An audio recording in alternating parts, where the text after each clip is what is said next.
Bonjour, bonjour, les petits enfants et les grands quenelliers, ou quenelleurs, je ne sais pas comment on dit, ou quenellistes, peu importe. Je viens vous parler de la censure qui est en marche, parce qu'on nous bassine déjà avec les Chinois qui font bien, on nous dit que YouTube, je vais vous montrer, j'avais pas prévu de vous le montrer, mais voici ce que je découvre aujourd'hui. Quand je veux mater pour la xème fois, parce que dans les 3 millions, il y a peut-être 2 999 000 fois où j'ai maté tout seul. Dieudo, hein, parce que moi, il me fait rigoler. Hein. Alors, le contenu suivant était identifié par la communauté YouTube comme potentiellement offensant ou choquant. Alors, je ne sais pas combien de personnes ont pu le dire, mais 3 millions de vues bientôt à l'heure où je vous parle. Je ne sais pas qui c'est la communauté YouTube, mais bon. Donc, je viens de vous dire que la censure est déjà en route. Je vous en reparlerai encore à la fin. Donc, je vais vous montrer un simple exemple googlesque.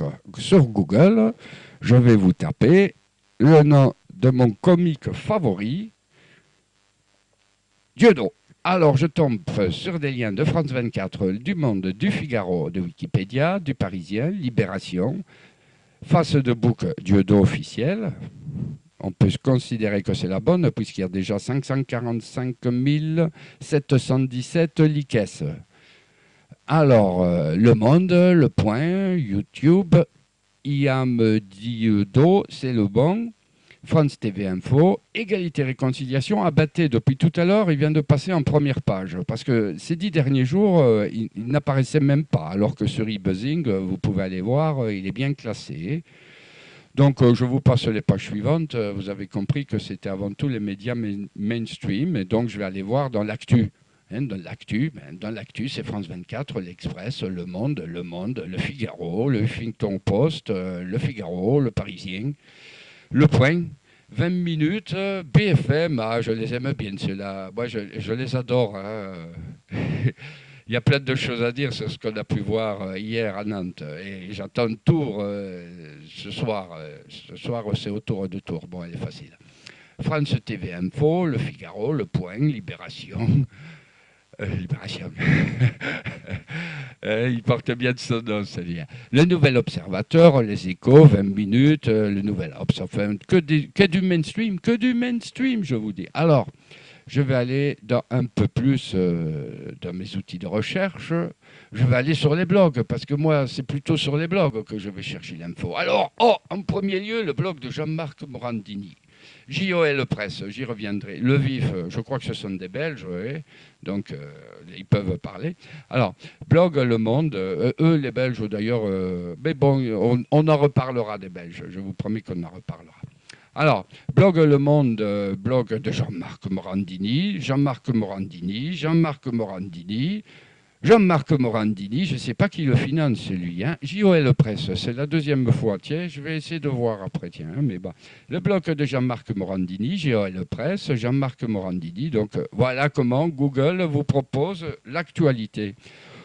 J'ai un peu essayé ces derniers jours sur Yahoo, Bing et tout le reste. Bon, ben, c'est pas mieux. Hein. Il va falloir qu'on invente un moteur connellesque. Hein. Tous les hackers qui se regroupent autour de Dieudo en ce moment, il va falloir y penser à mettre un contre Google, un anti-Google, je ne sais pas comment on va l'appeler. Mais bon, ça serait intéressant. C'est ça que je voulais vous dire, que les gens, s'ils cherchent à s'informer vraiment, ben, ils vont chez Jean-Marc Morandini ou JOL Presse. Alors, j'ai fait une petite recherche. Je peux vous dire que le président de JOL Presse, je ne savais pas qui c'était. Alors, on va taper son nom ici, hein, coller et rechercher. C'est monsieur Christian Siganer Albéniz. Et il s'avère que c'est le petit ou le grand frère de Cécilia, que là, tout le monde connaît. Alors, je laisse ceux qui veulent aller chercher les infos, aller les trouver là où ils le jugeront bon et de nous les mettre en partage. Je ne manquerai pas justement de vous les proposer en partage. Alors ici, par contre, je suis tombé sur une autre info, Apocalypse France. C'est un documentaire qui se propose de dénoncer plein de choses. Je vous conseille d'aller voir chez Indiegogo.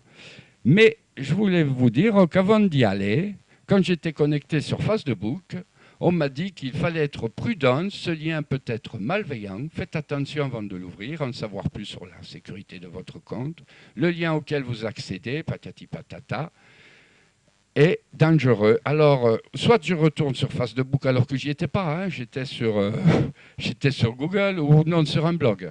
Mais Facebook est venu me dire que c'était dangereux alors qu'apparemment c'est un site américain puisqu'il est question d'ailleurs, je vais actualiser, peut-être qu'ils ont eu un peu plus de sous depuis tout à l'heure. Oui, ils ont eu 35 dollars apparemment de plus. Donc, vous pouvez financer ce petit documentaire. Bon, ils ont besoin de 17 000 dollars. Alors, si vous pouvez contribuer, moi je suis fauché, hein, je n'ai pas un sou, donc je ne peux pas. Hein.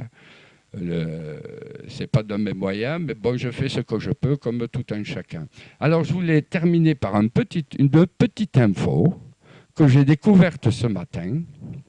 En l'occurrence, la décision numéro 2012-647, espace DC, du 28 février 2012. C'est très intéressant parce que, bon, vous pouvez trouver ça sur Internet. Hein, et il y a un PDF avec les explications, je n'ai pas encore eu le temps de les lire, mais article 1er, donc j'insiste, c'est le Conseil constitutionnel qui a décidé ça. Hein. La loi visant à réprimer la contestation de l'existence des génocides reconnus par la loi est contraire à la Constitution.